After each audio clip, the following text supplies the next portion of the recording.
صدر باوقار فیضان میلاد کمیٹی و جمیع اراکین،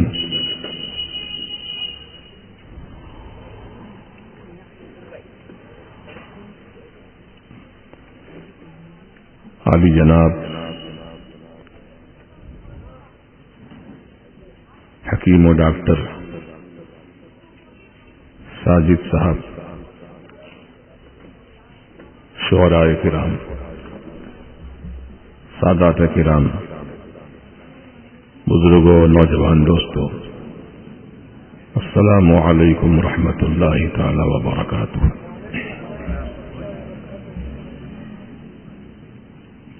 الحمد للہ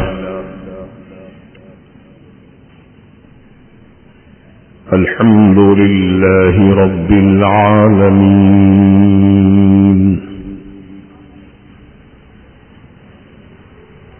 والصلاة والسلام على سيدنا سيد الأنبياء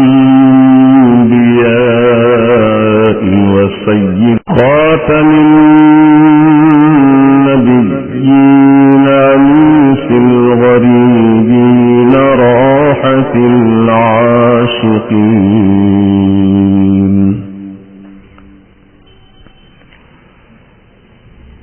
أجمل الأجملين أكمل الأكملين،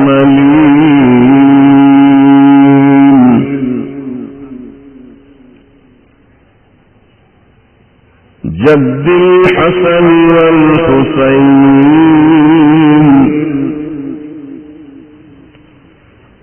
سيدنا ونبينا وحبيبنا وطبيبنا ووكيلنا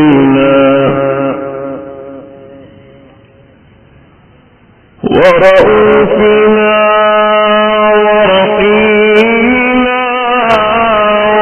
وكريمنا ومأوانا وملجانا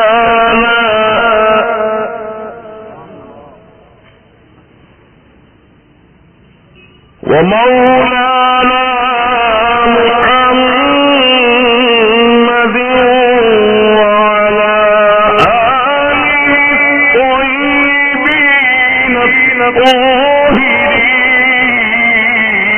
الطاهرين، وأصحابه الكرام أجمعين،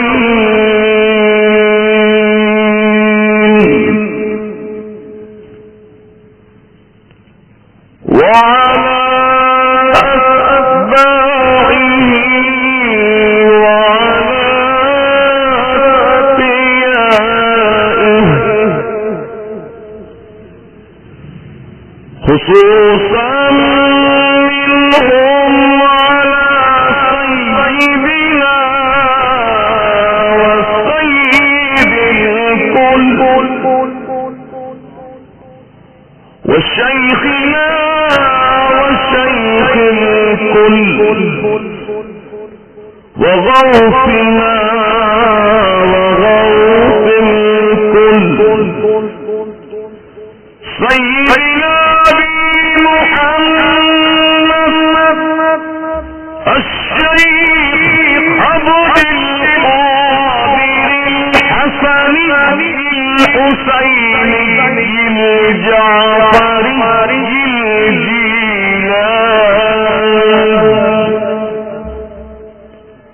رضي الله تبارك وتعالى عنه وعلى جميع رسوله الكرام وعلى جميع فروعه الفخام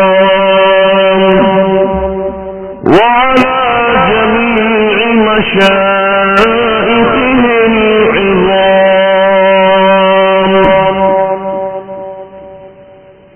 رضوان الله تبارك وتعالى عليهم أجمعين، أما بعد فأعوذ بالله من الشيطان الرجيم. بسم الله الرحمن الرحيم.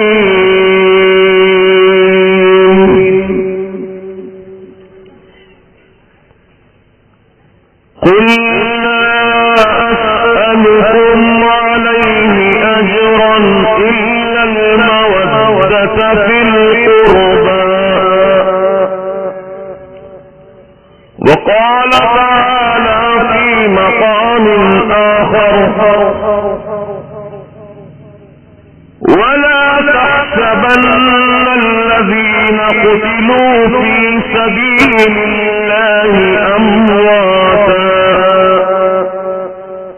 بل أحياء عند ربهم يرزقون.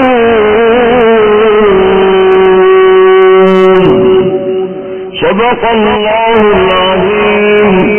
وبلغنا رسوله النبي المكين الأمين الكريم. ونحن على ما قال ربنا لمن الشاهدين والشاكرين والمطمئنين والموقنين والحمد لله رب العالمين. وأفوض أمري إلى الله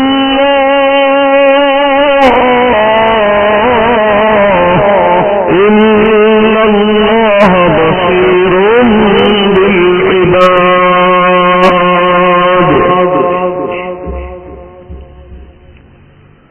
شاہ حسین بادشاہ حسین دین حسین بی پناہ حسین سردار ندار دست در دست یزید حقا کے بنا لا الہ حسین شاہ حسین بادشاہ حسین.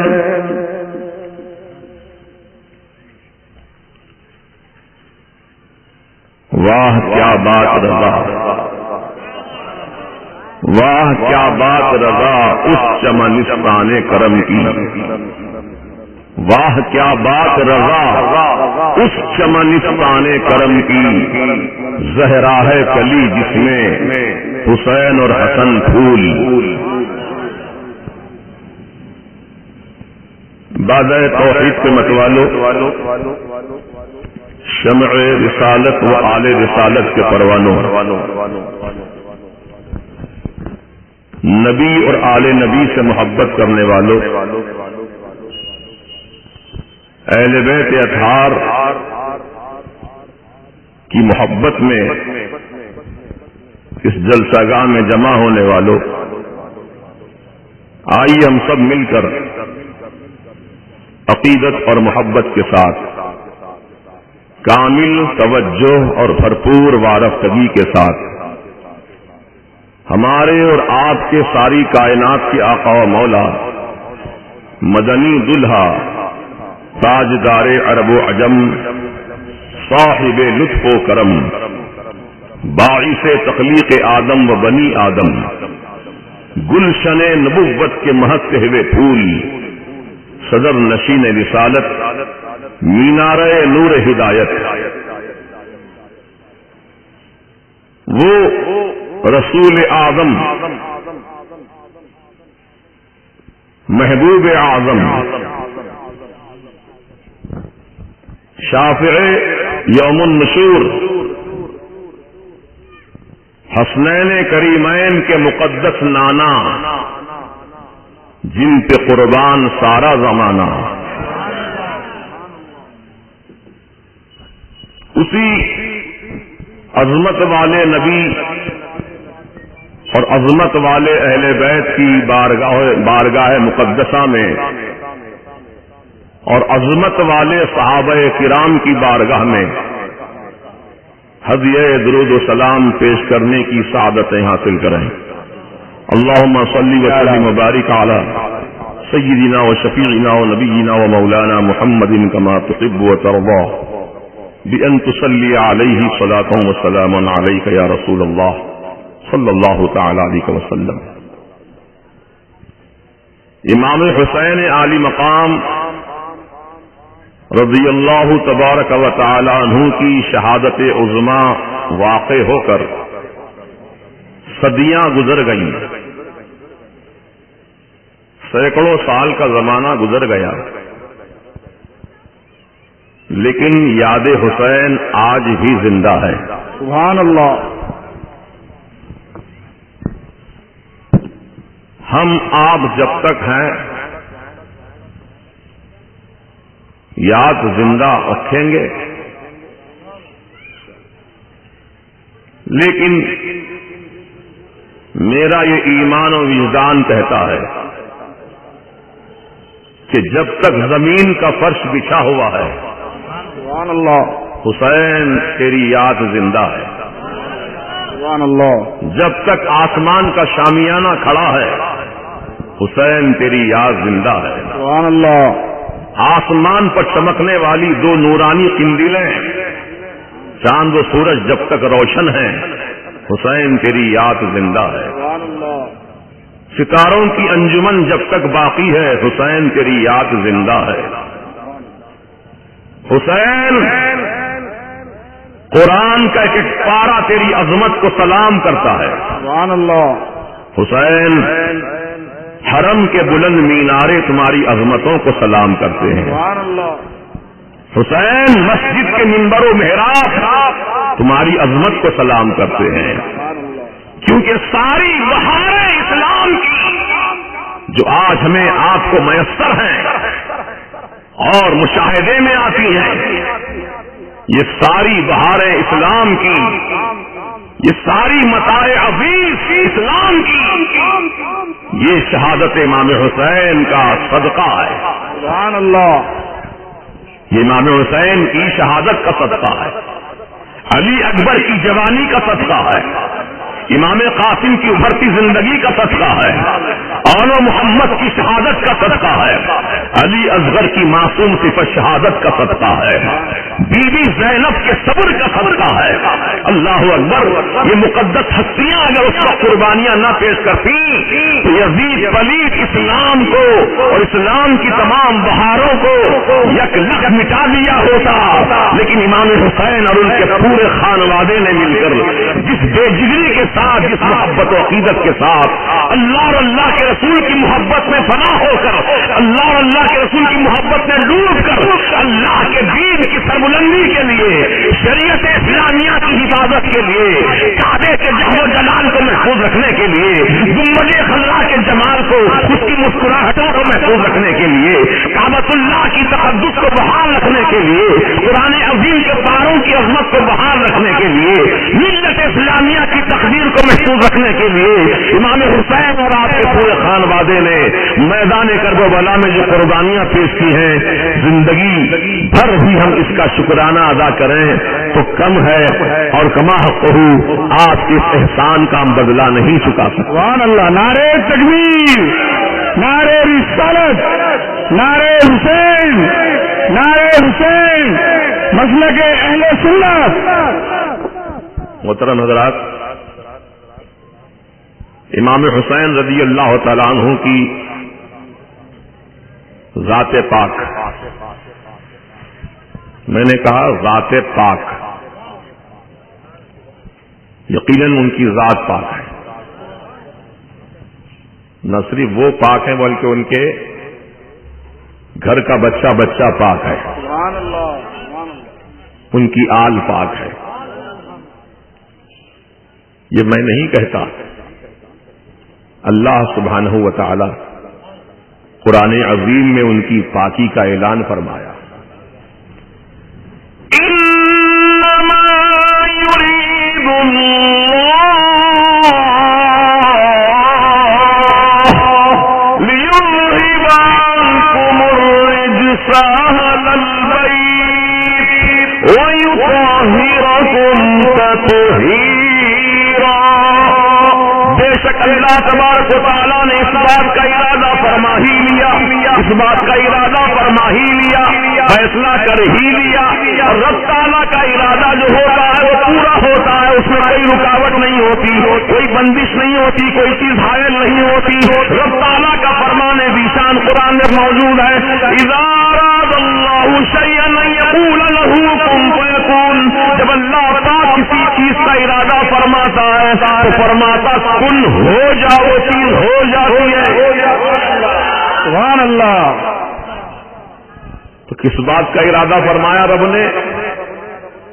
اے نبی کے گھر والوں، اے اہل بیت، تم تمام سے ہر قسم کی پلیدی، نجاست، گندگی، ہر گندگی سے تم کو دور کر دے اور تمہیں خوب پاکیزہ فرما دے، پاک فرما دے.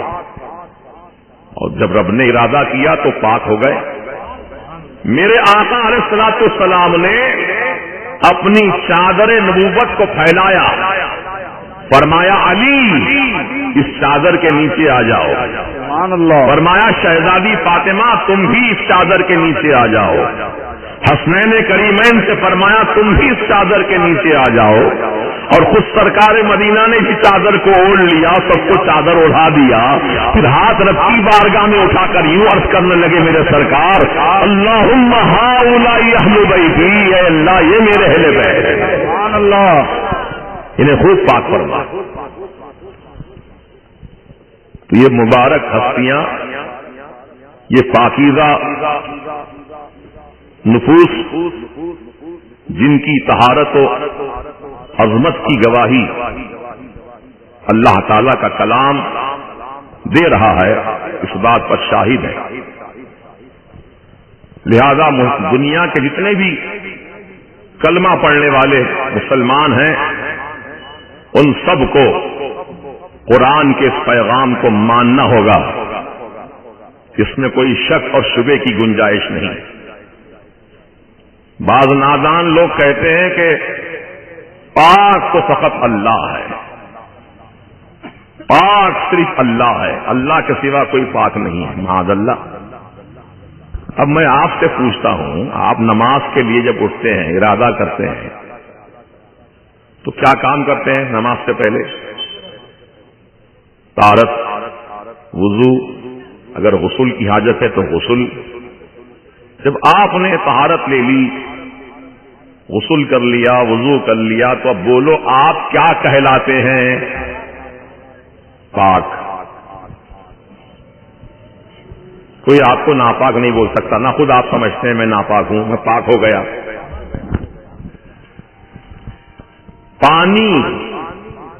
پانی سے غسل کر کے ہم پاک کہلاتے ہیں، پانی سے وضو کر کے ہم پاک کہلاتے ہیں. پانی بھی مخلوق ہے، ہم بھی مخلوق ہیں. ایک مخلوق دوسری مخلوق کی پاکی کا ذریعہ بن رہی ہے. ایک مخلوق نے دوسری مخلوق کو پاک بنا دیا. صحیح ہے؟ پانی مخلوق، ہم بھی مخلوق. اللہ نے پانی کو بھی پیدا کیا اور ہم کو بھی پیدا کیا. جو رب نے پیدا کیا وہ مخلوق. بات سمجھ میں آ رہی نا؟ تو مخلوق کو پاک کرنے کی جب اتنی صلاحیت اپنے اندر رکھتی ہے، یعنی پانی، آدمی غسل کر کے وضو کر کے پاک ہو جاتا ہے، تو خالق اکبر جس نے ساری کائنات کو پیدا کیا ہے، جب اس نے ارادہ کر لیا کہ میرے نبی کے گھر والے پاک ہو جائیں، تو بولو کیسے پاکیزہ ہے؟ سبحان اللہ. اللہ اکبر. زندہ آباد. وہ کیسے پاکیزہ ہے؟ ساری کائنات اللہ کو پاک کہتی ہے، ہم آپ سبھی کہتے ہیں.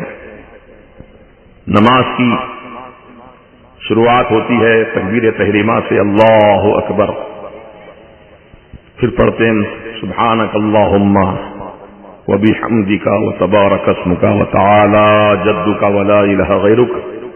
اے اللہ تیری ذات پاک ہے، سبحانک اللہم، اے اللہ تیری ذات پاک ہے، وہ بحمدک، و تمام تعریفیں تیری ہی لیے ہے، وہ تعالی جدک، اور تیری ہی ذات بلند و بالا ہے، ولا الہ غیرک، تیرے سوا کوئی عبادت کے لائق نہیں۔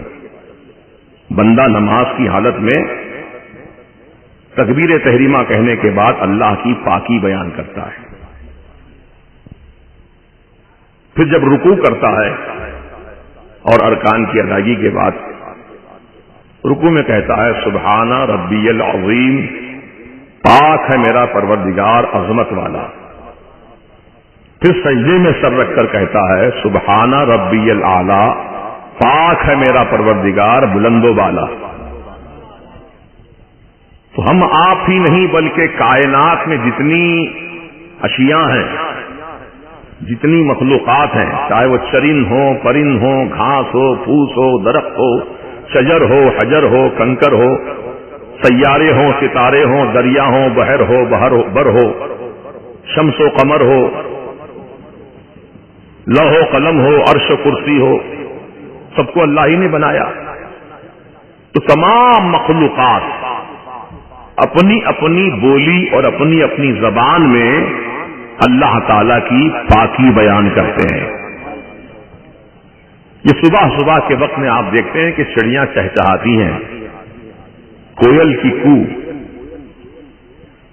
بلبل کی خوشنوائی اور پرندوں کا چہچہانا، یہ کیا ہے؟ صرف ایسے ہی آوازیں نکال رہے ہیں؟ نہیں، قسم اللہ کی، ہر پرندہ اپنی اپنی زبان میں، اپنی اپنی آواز میں اللہ سبحانہ و تعالی کی پاکی بیان کرتا ہے۔ یہ دعویٰ میرا اپنا نہیں ہے، خود خالق اکبر نے اپنے کلام حکیم میں ارشاد فرمایا یسبح لہ ما فی السماوات وما فی الارض، زمینوں میں اور آسمانوں میں جو کچھ ہے وہ سب اللہ کی پاکی بیان کرتے ہیں۔ اے اللہ تو پاک ہے، اے اللہ تو پاک ہے، اے اللہ تو پاک ہے۔ اب ذرا قرآن اٹھا کر مطالعہ کرو تو پتا چلے گا کہ ساری کائنات کا ذرہ ذرہ اللہ کو پاک کہہ رہا ہے، قطرہ قطرہ اللہ کو پاک کہہ رہا ہے، تارا تارا اللہ کو پاک کہہ رہا ہے، شمس و قمر اللہ کو پاک کہہ رہے ہیں، اور جن و بشر اللہ کو پاک کہہ رہے ہیں، لیکن اللہ پاک اپنے کلام پاک میں اپنے نبی پاک کے گھر والوں کو پاک فرما رہا ہے۔ سبحان اللہ، اللہ اکبر، یا رسول اللہ، یا حسین، یا علی۔ تو آپ غور کیجئے، جو کائنات کا ذرہ ذرہ اللہ کو پاک ہے، وہ اللہ نبی کے گھر والوں کو پاک فرما رہا ہے۔ یہ کتنی بڑی عظمت کی بات ہے۔ خاندان تو دنیا میں بہت سے گزرے ہیں، گزر رہے ہیں، لیکن کسی خاندان کی پاکی کا اعلان رب نے نہیں کیا سوائے میرے نبی کے اہل بیت کے۔ یہ عزت و شرافت، یہ عظمت، یہ بزرگی، یہ بے مثالیت نبی اور نبی کے گھر والوں کے لیے خاص ہے۔ جیسا کہ حضور نے فرمایا، سن لو، حشر کے میدان میں کوئی رشتہ کام نہیں آئے گا، حشر کے میدان میں کوئی رشتہ کام نہیں آئے گا۔ ہاں، میں اور میرے رشتہ دار اور میرے سسرالی رشتہ دار جو کچھ ہیں وہ سب کام آنے والے ہیں۔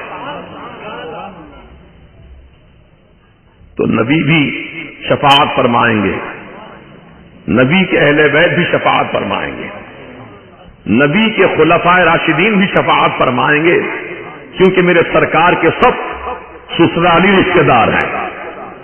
سیدنا صدیق اکبر رضی اللہ تعالیٰ عنہ نے اپنی شہزادی حضرت ام المومنین عائشہ صدیقہ رضی اللہ تبارک و تعالی عنہا کو حضور کے نکاح میں پیش کیا۔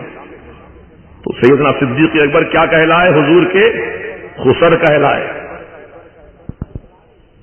سیدنا عمر ابن خطاب رضی اللہ تبارک و تعالی عنہ نے بھی اپنی شہزادی حضرت حفصہ کو حضور پاک کے نکاح میں پیش کیا۔ یہ کون کہلائے؟ حضور کے خسر۔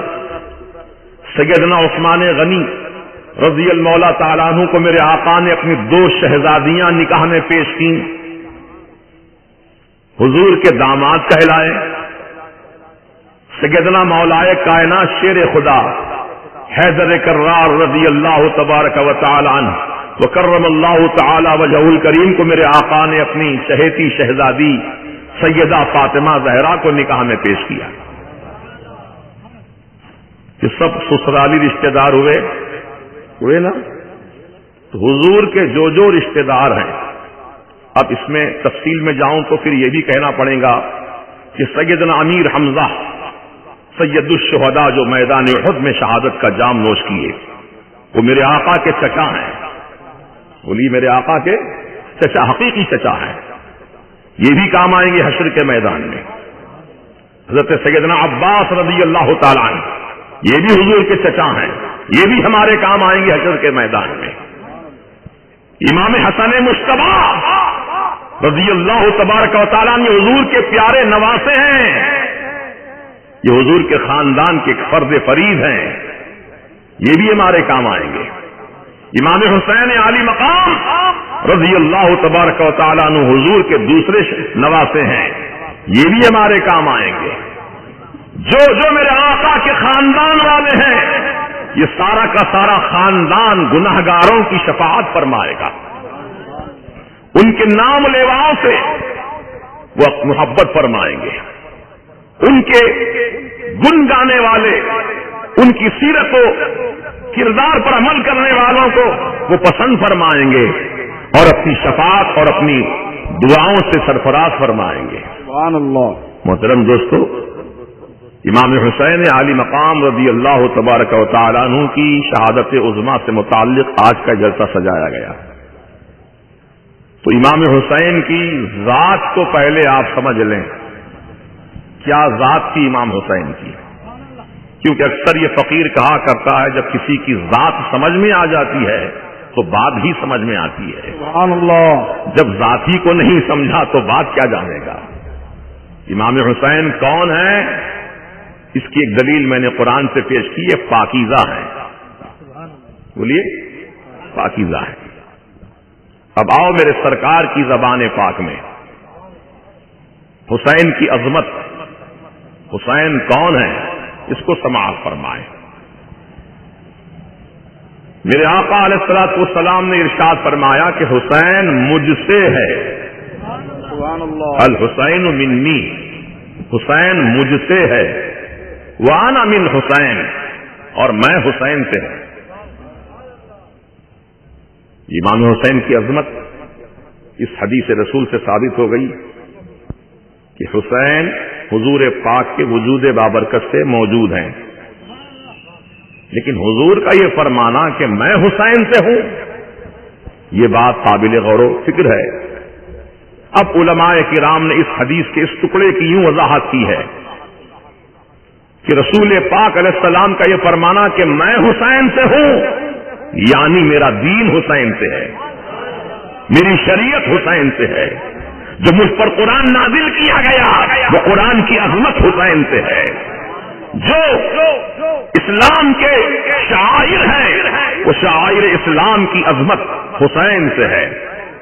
تو گویا دین میں ہوں، شریعت میں ہوں. انہیں شریعت کس کو کہتے ہیں؟ شریعت حضور کی اداؤں کا نام شریعت ہے.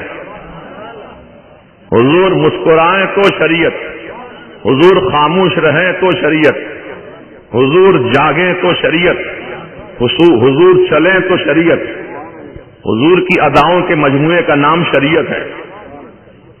امام حسین رضی اللہ تعالیٰ عنہ نے حضور کی ایک ادا کی حفاظت فرمائی ہے. امام حسین کی ذات بابرکت ہے. یہ وہ امام حسین ہے کہ ان کی ناراضگی نہ سیدہ فاطمہ زہرا کو پسند تھی، نہ حسن مجتبی کو پسند تھی، نہ علی مرتضیٰ کو پسند تھی، نہ ان کے مقدس نانا جان کو پسند تھی، نہ جبریل امین کو پسند تھی، نہ اللہ تعالی کو پسند تھی. ناراضگی ان کے کسی کو پسند نہیں تھی. یہ ناراض ہو جائیں نہیں، کوئی نہیں چاہتا تھا. چنانچہ ایک مرتبہ کا واقعہ ہے کہ دونوں شہزادوں نے تختی پر کچھ لکھا. امام حسن مجتبی رضی اللہ عنہ نے اور امام حسین عالی مقام رضی اللہ عنہ لکھا. دونوں اپنی اپنی تختیاں لے کر اپنی امی جان کی بارگاہ میں آئے.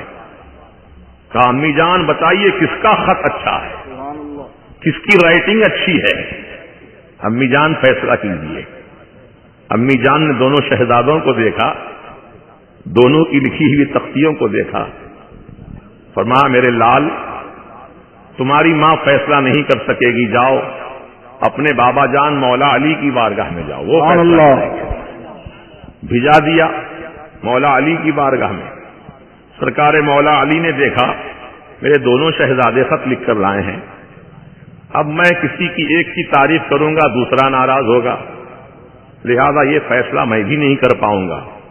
کہا اے میرے شہزادوں جاؤ تمہارے نانا جان کی بارگاہ میں, سبحان اللہ, وہ تمہارا فیصلہ فرمائیں گے. دونوں شہزادے دوڑتے ہوئے رسول اعظم علیہ السلام کی بارگاہ میں حاضر آ گئے. آقا علیہ السلام نے ملاحظہ فرمایا اور یہی سوچا کہ میں کسی ایک کی تعریف کروں گا دوسرا ناراض ہوگا. کہا میرے شہزادوں میں بھی تمہارا فیصلہ نہیں کروں گا, جبریل امین کو آنے دو, وہ تمہارا فیصلہ کریں گے. تو رب تعالی نے جبریل امین کو بھیجا دنیا میں اور جنت کا ایک سیب عطا کیا اور بھیجا. کہا جبریل دونوں تختیوں کو بازو بازو زمین پر رکھو اور اس سیب کو ہوا میں اچھالو.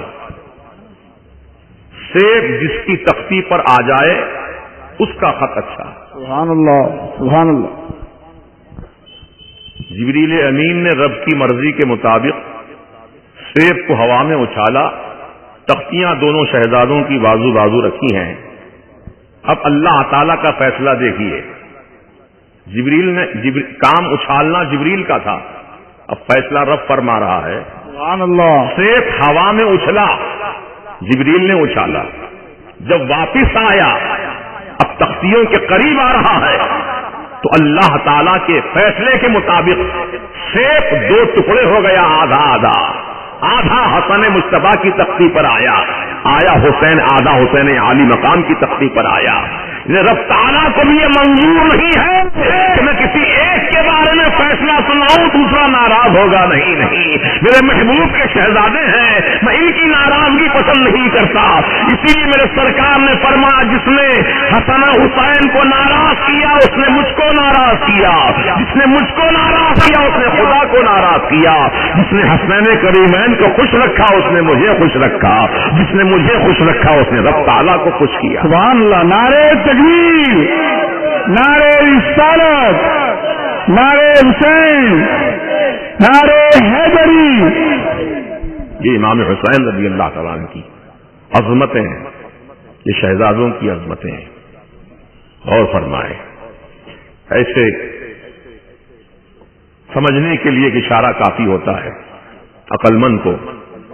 وَلِلْعَاقِلِ تَكْفِيهِ الْإِشَارَةُ, وَلِلْعَاقِلِ عقل مند کو ایک اشارہ کافی ہوتا ہے. الحمدللہ. امام حسن امام حسین دونوں محبوب نظر ہیں. کس کے؟ سیدہ فاطمہ زہرا کے, سیدنا مولا علی شیر خدا کے, رسول پاک صلی اللہ تعالی علیہ وسلم کے, جبریل امین کے اور اللہ تبارک و تعالی کے. یہ منظور نظر ہے. اللہ اللہ. اب جو لوگ آج کی دنیا میں اپنی بدبختی کو ظاہر کرتے ہوئے یہ امام حسین کی پاکیزہ ذات پر ریمارک کرتے ہیں کہ حسین کو کیا ضرورت تھی میدان کربلا میں جانے کی, کیوں گئے, نہ جاتے تو اچھا تھا. کچھ لوگوں نے یہاں تک کہہ کر خاموشی اختیار کی. کچھ لوگ اس سے آگے بڑھ کر کہنے لگے حسین جو گئے تھے کربلا کوفہ کی طرف تو محض سیاست کے لیے گئے تھے, سیاسی جنگ لڑنے گئے تھے. معاذ اللہ رب العالمین. یہ دونوں باتیں جو ہیں وہ انتہائی سراسر غلط ہے. نہ سیاسی جنگ لڑنے گئے تھے نہ بلا وجہ کے گئے تھے، وجہ تھی جانے کی، اس وجہ کی بنیاد پر گئے۔ سیاست کی جنگ نہیں تھی، یہ جنگ جو ہے حق اور باطل کی جنگ تھی، حق اور باطل کی جنگ تھی۔ اللہ تبارک و تعالی ہر دور میں، ہر زمانے میں حق کے خلاف کچھ باطل طاقتوں کو بھی اللہ تعالیٰ پیدا کرتا ہے۔ خیرہ و شرہ من اللہ تعالی، خیر و شر سب اللہ ہی کی طرف سے ہے نا۔ ابراہیم علیہ السلام کے خلاف کون کھڑا تھا؟ نمرود تھا۔ فرعون موسیٰ علیہ السلام کے خلاف تھا۔ ابو لہب اور ابو جہل ہمارے آقا کے خلاف تھے۔ حق اور باطل کا ٹکراؤ چلا آیا ہے زمانے قدیم سے۔ اور حسین کے خلاف کون تھا؟ یزید پلید تھا، اور اس کے تمام حواری تھے جو امام حسین رضی اللہ عنہ کے خلاف نبرد آزما تھے۔ تو یہ جنگ جو ہوئی میدان کربلا کی، اس کی بنیادی وجہ کیا ہے؟ کیوں ہوئی جنگ؟ تو جو باتیں معترضین کی ہیں میں نے بیان کیا کہ سیاسی جنگ لڑنے گئے تھے۔ سیاست میں جنگ کیوں لڑی جاتی ہے؟ اقتدار کے لیے، کرسی کے لیے، اپنی سرداری کے لیے، اپنی بڑائی کے لیے، اسی لیے جنگ لڑی جاتی ہے، سیاسی جنگ۔ لیکن میں کہتا ہوں الحمدللہ امام حسین عالی مقام اور آپ کا پورا گھرانہ سرداری سے معمور ہے۔ آپ کو سرداری کا کیا شوق ہوگا؟ آپ تو پیدائشی سردار ہیں، سردار بنا کر ہی پیدا کیے گئے۔ سبحان اللہ۔ الحسن والحسین سیدا شباب اہل الجنہ او کما قال النبی صلی اللہ تبارک و تعالی علیہ وسلم۔ آپ کے آقا، ہمارے آقا، ساری کائنات کے آقا و مولا نے فیصلہ فرما دیا کہ بے شک حسن اور حسین دونوں میرے شہزادے یہ جنتی جوانوں کے سردار ہیں۔ سبحان اللہ۔ جنتی جوانوں کے سردار ہیں۔ سرداری تو ان کے گھر کی، پھر ان کو سرداری کا کیا شوق ہوگا؟ سرداری کا شوق اس کو ہوتا ہے جو سرداری کا حامل نہیں ہے یا سرداری سے دور ہے، اس کو سردار بننے کا شوق ہوتا ہے۔ امام حسین تو پیدائشی سردار ہے۔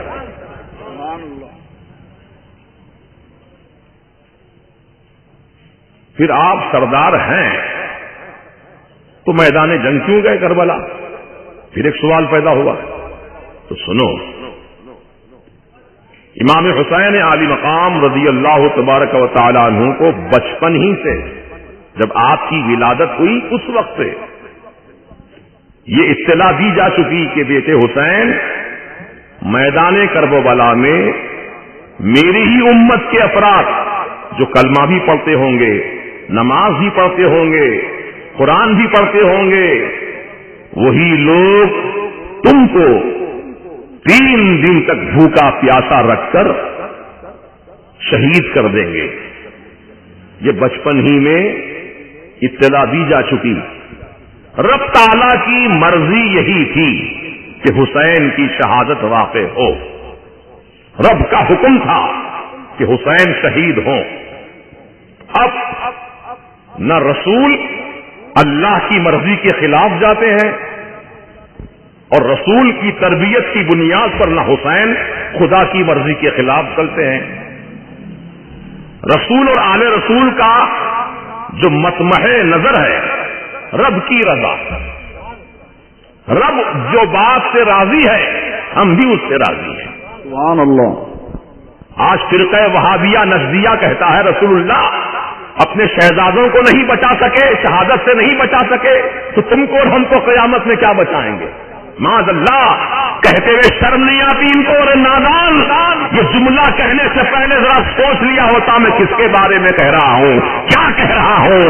میرے آقا علیہ الصلوۃ والسلام کی پوری زندگی کا مطالعہ کر لو، پھر یہ مجھے بات بتاؤ کہ سرکار کو یہ علم تھا پہلے ہی سے کہ میرے شہزادے شہید کیے جائیں گے کربلا میں، تو حضور پاک کو علم ہونے کے باوجود کبھی آپ نے رب سے دعا مانگی ہو اے اللہ میرے حسین کو شہادت سے بچا لے؟ کبھی دعا کی حضور نے ایسی نہیں کی. حضور تو یہ چاہتے تھے کہ رب جو چاہتا ہے رسول بھی وہی چاہتا ہے. رب اور رسول جو چاہتے ہیں میرا حسین بھی وہی چاہتا ہے. ان کی مرضی کے خلاف نہیں، ان کی مرضی میں راضی برضا ہر لمحہ ہر پل. یہی تو شان بندگی ہے. کس عقل کے اندھے یہ کہتے ہیں کہ رسول اللہ نہیں بچا سکے کا جملہ اس وقت آپ کہہ سکتے ہیں جبکہ حضور نے کوشش کی ہو بچانے کی، حضور نے دعائیں مانگی ہو رب سے بچانے کی، پھر بھی آپ نہیں بچے ہو تو اس وقت تم بول سکتے تھے کہ رسول اللہ اتنی کوشش کرنے کے باوجود بھی نہیں بچا سکے. حضور نے تو یہ کوشش کی کہ میرا بیٹا حسین ثابت قدم رہے میدان جنگ میں. سبحان اللہ. میرے حضور نے یہ کوشش فرمائی کہ میرے بیٹے حسین کے اندر صبر و استقامت رہے، صبر و شکر کا دامن مضبوطی سے پکڑے رہیں. چنانچہ ہمارے امام حسین رضی اللہ تعالیٰ عنہ کو میرے سرکار اپنے کندھوں پر بٹھا لیا کرتے تھے. آپ نے تاریخی واقعات روایات میں پڑھے ہیں، سنے ہیں کہ کندھوں پر حضور اپنے شہزادوں کو بٹھایا کرتے تھے اور اپنی زلف معمبری کو ہاتھوں میں تھما دیا کرتے تھے. امام حسین سے فرماتے تھے بیٹے حسین میری زلفوں کو مضبوطی سے پکڑے رہنا، چھوڑنا نہیں. زلفوں کو مضبوطی سے پکڑ لیا کرتے تھے. ظاہری نگاہ رکھنے والے یہی سمجھتے تھے کہ حضور نواسے سے پیار کر رہے ہیں، اقرار کا انداز ہے، پیار کا انداز ہے. نہیں، خدا کی قسم فعل الحکیم لا یخلو عن الحکمہ. حکیم کا کوئی کام حکمت سے خالی نہیں ہوا کرتا ہے. میرے آقا سب سے بڑے حکیم ہیں کائنات کے. میرے سرکار نے اپنے کندھوں پر بٹھایا حسین کو تو اس میں بھی حکمت ہے. بالوں کا ہاتھ میں تھموایا ہے تو اس میں بھی حکمت ہے. اب وہ حکمت کیا ہے؟ وہ راز جاننے والے علماء نے راز کو وا کیا، راز کا افشا کیا. وہ یہ راز ہے کہ سرکار اپنے کندھوں پر بٹھا کر اپنے حسین کو یہ تعلیم دے رہے ہیں، یہ تربیت دے رہے ہیں کہ بیٹے حسین میرے دنیا سے پردہ کرنے کے بعد دین کا بوجھ، میری امت کا بوجھ تمہارے کھانوں پر ہوگا جیسے آج میں نے تمہارا بوجھ اپنے کندھوں پر اٹھایا ہے. میرے دنیا سے گزرنے کے بعد میرے دین کا بوجھ تمہارے کندھوں پر ہوگا. میرے امت مسلمہ کی ذمہ داری تمہارے کندھوں پر ہوگی. بیٹا حسین ان ہاتھوں سے تم میری زلفوں کو تم جو پکڑے ہو اسلام کی باغ ڈور کو مضبوطی سے پکڑے رہنا، چھوڑنا نہیں. اگر تم چھوڑ دو گے تو میری امت تباہ و برباد ہو جائے گی، میری امت غرق ہو جائے گی. اس لیے سرکار مدینہ راحت قلب و سینہ سید عالم علیہ السلام اپنے بار بار شہزادے کو یہی تعلیم دے رہے تھے، یہی تربیت دے رہے تھے کہ بیٹے حسین جو مصیبت آئی خندہ پیشانی سے برداشت کرنا، ہر مصیبت کو برداشت کرنا، لیکن اللہ تعالیٰ کی بارگاہ میں کبھی شکوہ نہ کرنا، کبھی شکایت نہ کرنا اور ہمیشہ رب تعالیٰ کا شکریہ ادا کرتے رہنا، صبر و شکر کا دامن پکڑے رہنا. یہی تمہارے لیے میری نصیحت اور وصیت ہے. سبحان اللہ سبحان اللہ. تو امام حسین کو ان کے نانا جان نے جو سکھایا تھا من عن وہی عمل، مکمل عمل میدان کربلا میں آپ نے پیش کیا. اس سے کوئی بھی مائی کا لال اعتراض نہیں کر سکتا کہ امام حسین رضی اللہ تعالیٰ عنہ میدان کربلا میں کس امتحان کی منزلوں سے گزرے ہیں. دیکھیے قرآن کریم میں اللہ سبحانہ و تعالیٰ نے ارشاد فرمایا اعوذ باللہ من الشیطان الرجیم وَلَنَبْلُوَنَّكُمْ بِشَيْءٍ مِّنَ الْخَوْفِ وَالْجُوعِ وَنَقْصٍ مِّنَ الْأَمْوَالِ وَالْأَنفُسِ وَالثَّمَرَاتِ وَبَشِّرِ الصَّابِرِينَ. ہم تمہیں آزمائیں گے. اللہ تعالیٰ فرماتا بندوں سے اپنے ہم تمہیں آزمائیں گے، کبھی خوف دلا کر. دشمن کا خوف ہوگا، دشمن کی تعداد زیادہ ہوں گی، تم تھوڑے ہوں گے.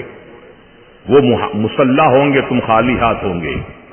ہم دشمن کا خوف دلا کر تم کو آزمائیں گے کہ کون اپنے دین اسلام پر ثابت قدم رہتا ہے اور کون بھاگ جاتا ہے. ہم آزمائیں گے تم کو. والجوع، کبھی بھوکا رکھ کر آزمائیں گے، کبھی پیاسا رکھ کر آزمائیں گے۔ وَنَقْصٍ مِّنَ الْأَمْوَالِ، تمہارے مال میں نقصان پہنچا کر آزمائیں گے۔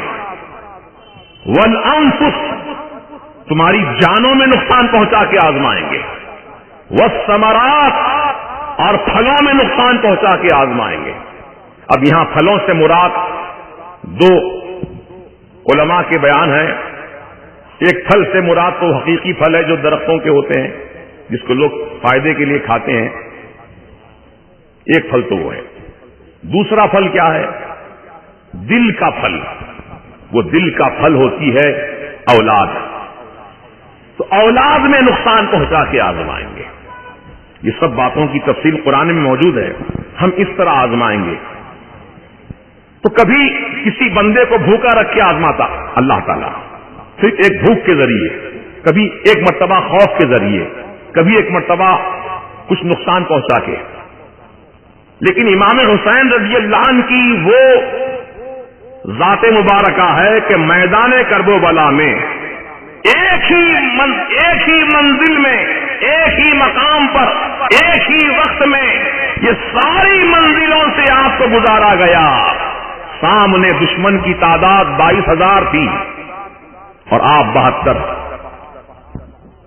سامنے کھانا پینا موج مستی سب کچھ ہے، اور یہاں بھوک اور افلاس ہے۔ ان کے ہاں بہترین سواریاں ہیں، یہاں سواریاں مختصر ہیں۔ وہاں پانی کی افراط ہے، یہاں پانی بند ہے۔ بھوک بھی تھی، پیاس بھی تھی، دشمن کی تعداد بھی زیادہ تھی، لیکن امام حسین کیا گھبرائے، خوف زدہ ہوئے؟ نہیں، آپ ڈٹے رہے، قائم رہے اپنے مقام پر۔ اس کردار حسینی کو کبھی نہیں بھولنا۔ دشمن چاہے کتنی بڑی تعداد میں کیوں نہ ہو، ہم کو ان کی تعداد دیکھ کر نہیں گھبرانا چاہیے، کیونکہ اللہ تعالی کی بارگاہ میں سر نہیں گنے جاتے ہیں کتنے سر ہیں، دل دیکھے جاتے ہیں دلوں میں کیا ہے۔ کمیت نہیں، کیفیت دیکھی جاتی ہے۔ وہ 22,000 سے بزدل اور یہ 72 سے شیر دل۔ یہاں تقویٰ ہے، پرہیزگاری ہے، سجدے ہیں، عبادتیں ہیں، ریاضتیں ہیں، تلاوت قرآن ہے، تسبیح و تحلیل ہے۔ محرم کی 10ویں شب جو آئی، جس کو شب عاشور کہتے ہیں، اس شب عاشور میں دشمنان حسین تلواریں گھس کے صاف کر رہے تھے، تلواروں کی دھار تیز کر رہے تھے، اور یہاں حسین اور حسین کے قافلے والے رب کی بارگاہ میں سجدے پر سجدے کر رہے تھے۔ سبحان اللہ، سبحان اللہ۔ وہاں نیزوں کی انیاں تیار کی جا رہی تھیں، یہاں قرآن کی تلاوت ہو رہی تھی۔ اللہ اللہ، کتنا بڑا فرق ہے دونوں میں۔ یہ اللہ کے نیک برگزیدہ بندوں کی نشانی ہے، اور وہ باغیوں کی نشانی ہے۔ اور پھر آنے والے بھی کوئی معمولی شخصیتیں نہیں تھیں، صحابہ کی اولادیں تھیں، صرف پیسے کی لالچ میں اپنا دین و ایمان بیچ کر یزید کا ساتھ دے رہے تھے۔ تو معلوم ہوا پیسہ ایک ایسی چیز ہے کہ بڑے بڑے سورما، بڑے بڑے متقی، بڑے بڑے پرہیزگار وہ پیسے کی لالچ میں بک جاتے ہیں، اپنے ایمان کا سودا کر لیتے ہیں۔ کل تک فاتحہ پڑھتا تھا، کل تک 11ویں شریف کرتا تھا، کل تک میلاد النبی مناتا تھا، کل تک امام حسین سے محبت رکھتا تھا، کل تک غریب نواز سرکار کی چھٹی مناتا تھا، کل تک اولیاء کرام کی بارگاہوں میں حاضری دیا کرتا تھا۔ پیسے کی لالچ نے ایسا اندھا بنا دیا کہ نہ اب میلاد کی اہمیت اس کے پاس باقی رہی، نہ 11ویں کی اہمیت باقی رہی، نہ قریب نواز کی چھٹی کی اہمیت باقی رہی، نہ اولیاء کی عقیدت باقی رہی، دل ان سب چیزوں سے خالی ہو گیا۔ اب شرک کے فتوے لگانے لگا، میلاد منانا شرک ہے، 11ویں کرنا شرک ہے، چھٹی منانا شرک ہے، یہ فلاں شرک ہے، یہ فلاں شرک ہے۔ عزیزان ملت اسلامیہ، یہ سب کل تک تو جائز تھا، اس کے پاس کرتا تھا، اور آج ناجائز و حرام و شرک ہو گیا، تو معلوم یہ ہوا کہ اس کا کچھ ضمیر خریدا کسی نے، اس کا ایمان خریدا کسی نے، اور اس کے ذہن کو بھٹکایا گیا، اس کے عقیدے کو بگاڑا گیا، تبھی تو ایسی بولی بول رہا ہے نا۔ کل تک تو اچھا تھا لیکن آج بگڑ گیا، یہ پیسے کی بنیاد پر۔ جب صحابہ کی اولادیں بک گئی ہیں تو یہ کسی کی اولاد بک جائے، کسی کا گھر بھائی بک جائے، کسی کا باپ بک جائے، کسی کا بیٹا بک جائے تو تعجب کی بات نہیں ہے۔ اسپلینڈر گاڑی فری مل رہی ہے، ایمان بیچ دیا۔ سعودی کا ویزا فری مل رہا ہے، ایمان بیچ دیا۔ دبئی جانے کا ویزا فری مل رہا ہے، ایمان بیچ دیا۔ شادی کا انتظام فری ہو رہا ہے، ایمان بیچ دیا۔ دکان فری مل رہی ہے، ایمان بیچ دیا۔ یہ ساری لالچیں ہر دور میں چلی ہیں اور چلتی رہیں گی قیامت تک، لیکن جو مرد مومن ہوتا ہے، جو حسین کا سچا غلام ہوتا ہے، وہ بھوکا مر جانا پسند کرتا ہے، پیاسا مر جانا پسند کرتا ہے، اولاد کی قربانی پسند کرتا ہے، اپنی جان کو بھی قربان کر دیتا ہے، لیکن ایمان کا سودا نہیں کرتا۔ سبحان اللہ، اللہ اکبر، یا رسول اللہ، یا حسین، یا علی، زندہ باد، زندہ باد، سبحان اللہ۔ پیسے کی بنیاد پر ایمان بیچنے والوں، کیا صورت دکھاؤ گے خدا کو بارگاہ میں؟ کیا تمہاری آخرت اچھی ہوگی؟ تمہارا مقام جنت میں بنے گا؟ نہیں، دنیا سے گزر جائے گی، اچھا کاروبار، اچھی سواری، اچھی بلڈنگ سب مل جائے گا، لیکن مرنے کے بعد قبر میں جب جاؤ گے تو قبر کا عذاب مسلط ہوگا، حشر کا عذاب ہوگا، کوئی تمہارا پرسان حال نہ ہوگا۔ وَلِلْكَافِرِينَ عَذَابٌ أَلِيمٌ کا مشدہ قرآن میں بتا دیا گیا کہ جو کافر ہیں، جو اپنے ایمان کا سودا کرتے ہیں، جو عقیدے کو بدل دیتے ہیں، جو اسلام سے نکل کر کفر کی وادیوں میں جاتے ہیں، ایسے ہی لوگوں کے بارے میں رب نے فرمایا وَلِلْكَافِرِينَ عَذَابٌ أَلِيمٌ، ان کافروں کے لیے دردناک عذاب تیار کیا گیا ہے۔ تو ہم کو چاہیے کہ ایمان کی حفاظت کریں جیسے امام حسین نے کیا۔ کیا امام حسین کو لالچ نہیں دی تھی یزید نے؟ امام حسین کو بھی لالچ دی، یزید قلید نے، اس کے حواریوں نے کہا حسین دولت چاہیے تو ہم آپ کے قدموں میں خزانے انڈیل دیں گے، جتنی چاہے دولت لے لو، لیکن یزید کا ساتھ دو، یزید کا ساتھ دو۔ حسین اگر دولت نہیں چاہیے، حسین و جمیل عورتیں چاہیے تو بولیے ہم آپ کی خدمت میں حرم سرا میں آپ کی دنیا کی سب سے بہترین خوبصورت لڑکیاں پیش کریں گے، آپ جس سے چاہے نکاح فرما دیں۔ دولت اور عورت کا لالچ دیا آپ کو، لیکن آپ نے کیا فرمایا؟ اے لالچ دینے والوں سن لو کان کھول کر، حسین کی رگوں میں رسول ہاشمی کا مقدس خون دوڑ رہا ہے۔ سبحان اللہ، سبحان اللہ۔ میں اپنے ایمان و عقیدے کا سودا کرنے والا نہیں ہوں، بلکہ میں دین اسلام کی حفاظت کے لیے شریعت مصطفیٰ جان رحمت صلی اللہ علیہ وسلم کی حفاظت کے لیے اپنی جان عزیز کو قربان کر دوں گا، لیکن یزید سے سمجھوتا نہیں کروں گا۔ آج کے زمانے میں ہم دیکھتے ہیں کہ لوگ ایک طرف اپنے آپ کو بتاتے ہیں، کہتے ہیں کہ ہم حق پرست ہیں،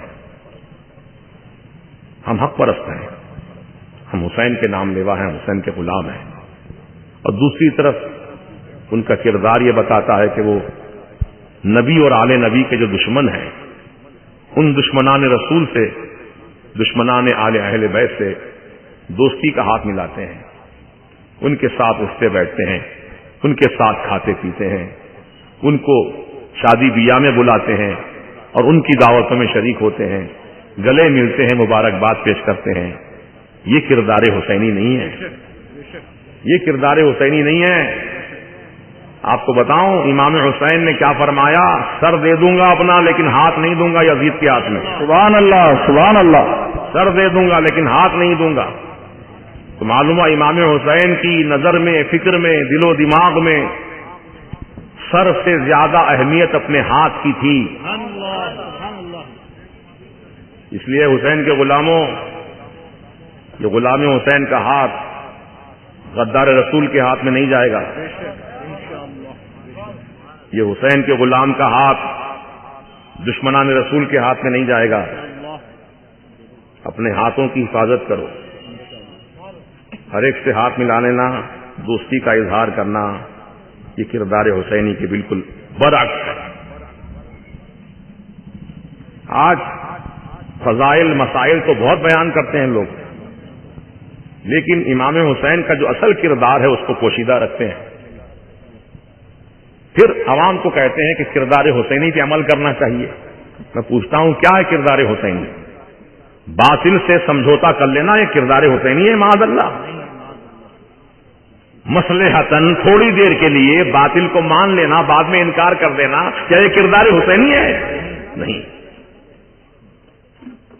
مدینہ شریف کی مقدس وادی سے لے کر کربلا کے میدان تک نام حسین نے فرمایا یزید پلید ہے، یزید پلید ہے، یزید پلید ہے، یزید فاسق معلن ہے، علانیہ شریعت کی خلاف ورزی کرتا ہے. ایسے علانیہ جس کو فجور میں پڑھنے والے آدمی کو مسلمانوں کا امیر و خلیفہ ہرگز نہیں مانوں گا. امام حسین رضی اللہ تعالیٰ عنہ نے ڈنکے کی چوٹ کہا، کان میں نہیں کہا، میدان میں کہا. سبحان اللہ. اللہ اکبر. یا رسول اللہ، یا حسین. زندہ باد. تو حسینی غلاموں کا بھی فرض بنتا ہے کہ جو حقائق ہیں اسلام سے متعلق، ایمان سے متعلق، قرآن و حدیث سے متعلق، شریعت مطہرہ سے متعلق جو حقائق ہیں، جوں کا توں عوام کے سامنے پیش کریں. کانوں میں نہیں، بند کمروں میں نہیں، میدان میں بتائیں. اسی کا نام ہے مسلک اعلی حضرت. سبحان اللہ. آئین جواں مردی حق وہی وہ بے باتی، اللہ کے شیروں کو آتی نہیں روبائی. عوام کو حقائق بتانا چاہیے. اب دیکھیے امام حسین رضی اللہ تعالیٰ نے اپنی قیمتی جان کو قربان کیا نا، لیکن یزید سے سمجھوتا نہیں کیا. کہ یزید نمازی نہیں تھا، یزید قرآن کو نہیں مانتا تھا، شریعت کو نہیں مانتا تھا، کلمہ نہیں پڑھتا تھا، سب کرتا تھا. کلمہ بھی پڑھتا تھا، لا الہ الا اللہ محمد رسول اللہ وہی کلمہ تھا اس کا. لیکن جب اس نے علانیہ شریعت کی خلاف ورزی شروع کر دی، شریعت میں شراب پینا حرام ہے، وہ شراب پیتا تھا. جوا سٹا کھیلنا حرام ہے، جوا سٹا کھیلتا تھا. لہو لعب، کھیل تماشے، بندروں کو نچاتا تھا، خوش ہوتا تھا. یہ بھی شریعت کی خلاف ورزی ہے. وہ عورتیں جو محرمات کہلاتی ہیں، جن سے نکاح حرام ہے، جسے بیٹے کا نکاح ماں کے ساتھ حرام ہے، سگے بھائی کا نکاح سگی بہن کے ساتھ حرام ہے نا. یہ ایسی عورتیں جو محرمات کہلاتی ہیں، جن سے نکاح حرام ہے، ان محرمات عورتوں سے نکاح کو حلال قرار دے رہا تھا. کون؟ یزید. اتنی بڑی شریعت کی خلاف ورزی. امام حسین جانتے تھے یہ علانیہ خلاف ورزی کر رہا ہے، میں ایسے بدبخت شریعت کی خلاف ورزی کرنے والے کو مسلمانوں کا امام ہرگز نہیں تسلیم کروں گا. جان دے دوں گا لیکن جھکوں گا نہیں سامنے اس کے. یہ کردار حسینی ہے. تو آج بھی ہم کو کردار حسینی کو اپنانے اور اس کو زندہ رکھنے کی ضرورت ہے. باطل طاقتیں آپ کو چکانا چاہیں گی، مان لو، پہلے تو لالچیں دیں گی پھر بعد میں خوف دلائیں گے، لیکن امام حسین کی شہادت کو یاد رکھنا، گھبرانا نہیں، ڈرنا نہیں، زندگی تو چند روزہ ہے، اگر حقانیت پر جیتے رہے، حقانیت پہ مر گئے، آخرت کامیاب ہو جائے گی۔ اللہ تبارک و تعالی ہم سب کو کردار حسینی پر عمل کرنے کی توفیق نصیب عطا فرمائے۔ اب آخر میں امام حسین علی مقام رضی اللہ تعالی عنہ کی شہادت عظمیٰ سے متعلق چند باتیں آپ سے بیان کر کے اپنی گفتگو سمیٹ لوں کہ امام حسین علی مقام رضی اللہ تعالی عنہ کو آپ کے مقدس نانا جان نے تعلیم و تربیت دی۔ اس کا زمانہ بتاتے ہیں علماء کرام کے 7 سال 7 مہینہ 7 دن تک حضور نے اپنی گودی میں بٹھا کر اپنے نواسوں کو تعلیم و تربیت سے نوازا، اور جو جو تربیت دی اس پر عمل کیا، ایسا نہیں کہ بھول گئے تربیت، نہیں، وہ من عن عمل کیا۔ امام حسین علی مقام رضی اللہ تعالی عنہ جب مدینہ شریف سے مکہ شریف پہنچے، مکہ شریف سے آپ جانا چاہتے تھے کوفہ کی طرف، تو جو صحابہ اس وقت مکے میں موجود تھے انہوں نے آپ سے مشورہ دیا کہ حضور آپ مکہ نہ جائیں، آپ کوفہ نہ جائیں، کوفہ لا یوفا، یہ کوفی جو ہوتے ہیں بے وفا ہوتے ہیں۔ آپ کے والد ماجد کو بھی بلایا تھا کوفے والوں نے، بلا کر وہاں شہید کر دیا ان کو۔ اب آپ کو بلا رہے ہیں، کہیں ایسا نہ ہو کہ آپ کو بھی دھوکہ دیں۔ سمجھایا صحابہ نے، اپنا فرض منصبی ادا کیا،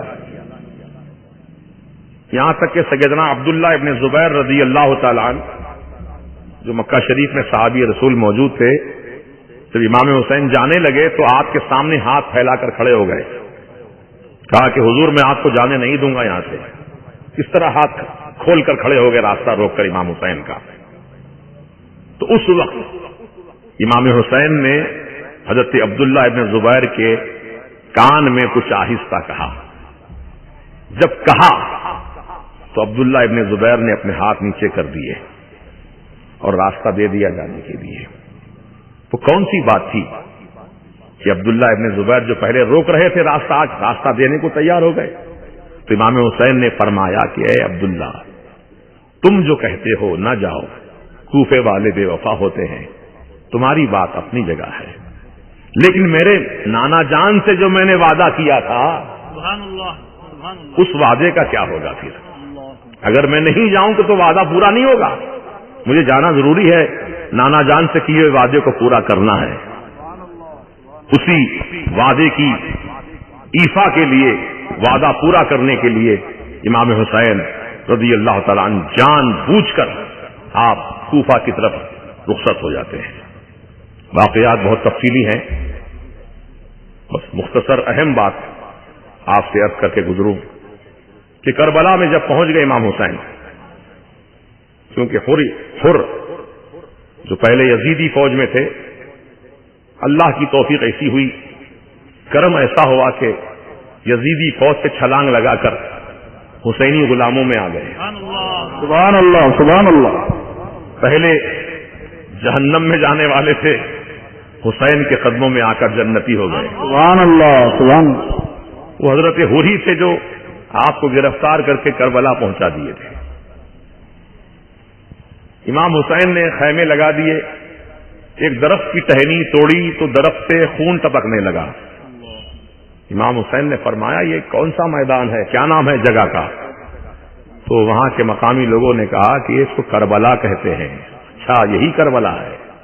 میرے نانا جان نے فرمایا تھا مجھ سے کہ بیٹے کربلا کے میدان میں تم شہید کیے جاؤ گے، اب میں یہاں سے نہیں جاؤں گا، یہی میری آخری آرام گاہ ہے۔ امام حسین نے خیمے نصب کر دیے اور وہیں پر اپنے رات اور دن گزارنے لگے۔ تو امام حسین رضی اللہ تعالیٰ عنہ کی شہادت 10 محرم الحرام کو واقع ہوئی، یہ سبھی جانتے ہیں، لیکن جو مستشرقین ہیں، جو مطلب تحقیقات کرنے کے عادی ہیں، دور کی کوڑیاں اٹھا کے لانے کے عادی ہیں، وہ اکثر انگریز لوگ ہوتے ہیں. انہوں نے چھان بین کی اپنے اعتبار سے، انہوں نے ایک اعتراض قائم کر دیا کہ امام حسین کی شہادت 10 محرم کو ہو ہی نہیں سکتی. دیکھیے نیا شوشہ چھوڑ دیا. ساری دنیا کہہ رہی امام حسین 10 محرم کو شہید ہوئے، لیکن یہ گوری چمڑی والوں نے کہا کہ 10 محرم کو امام حسین کی شہادت ہوئی نہیں. شہادت نہیں ہوئی اس دن آپ کی. وجہ پوچھی بھائی کس بنیاد پہ تم کہہ رہے ہو نہیں شہادت 10 محرم کو؟ تو انہوں نے اپنے حساب کتاب سے کہا کہ امام حسین فلاں تاریخ کو مدینے سے چلے تھے، فلاں تاریخ کو مکہ پہنچے، مکے سے فلاں تاریخ کو چلے کوفہ کی طرف، تو اتنا لمبا راستہ اتنے مختصر وقت میں طے نہیں ہو سکتا. جب امام حسین اتنا لمبا راستہ اتنے دنوں میں طے نہیں کر سکتے تو آپ 10 محرم کو پہنچے ہی نہیں تھے یہاں پر کربلا میں. جب پہنچے ہی نہیں تھے تو شہادت کا سوال کیا ہے؟ یہ انہوں نے نئی منطق قائم کی. اب جس کا جتنا مبلغ علم ہوتا ہے وہ اپنے مبلغ کے علم کی بنیاد پر گفتگو کرتا ہے. سوال تو کر دیا کرنے والوں نے، اب دنیا کے سامنے سوال آ گیا. بڑے بڑے علماء فضلاء مفتیان کرام اس اعتراض کا جواب دینے کے لیے بیٹھے، کتابیں کھولیں، تحقیقات شروع ہوئیں، لیکن کوئی ہمت نہ کر سکا کہ معقول جواب تحریر کر دے. الحمدللہ یہی سوال اعلی حضرت امام اہل سنت مجدد دین و ملت امام عشق و محبت امام احمد رضا فاضل بریلوی علیہ رحمت و رضوان کی بارگاہ میں سوال نامہ آیا. تو آپ نے قلم اٹھایا اور جواب لکھنا شروع کر دیا، اور اتنا پیارا اور معقول جواب لکھا کہ گوری چمڑی والوں کی عقلیں سیدھی کر دی.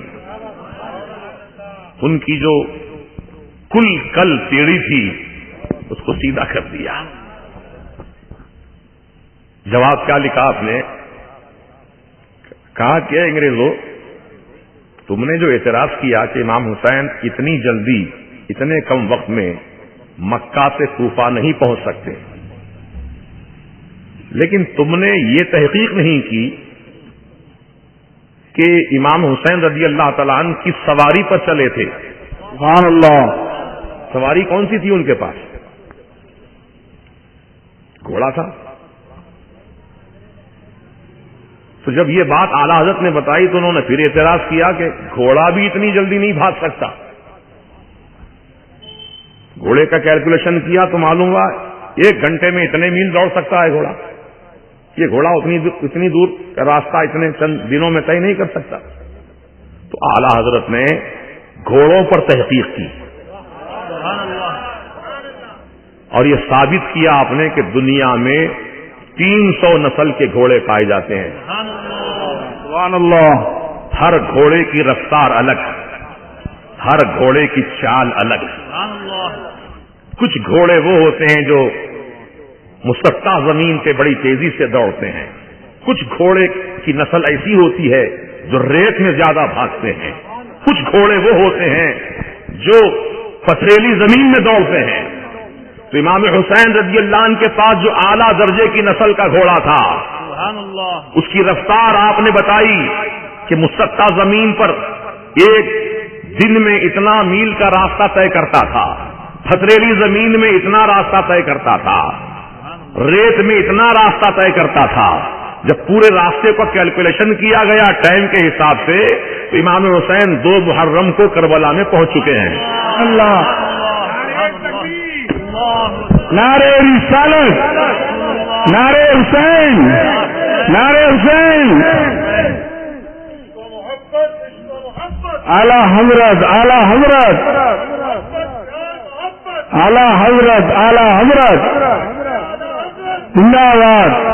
یہ اعتراضات کرنے والے کرتے رہتے ہیں، ہر دور میں ہوئے ہیں، لیکن اللہ تعالی کی شان کریمی یہ ہے کہ حق بولنے والوں کو حقانیت کا اظہار کرنے والوں کو رب تعالی پیدا فرماتا ہے جو ان باطل طاقتوں کا بھرپور منہ توڑ جواب دیا کرتے ہیں.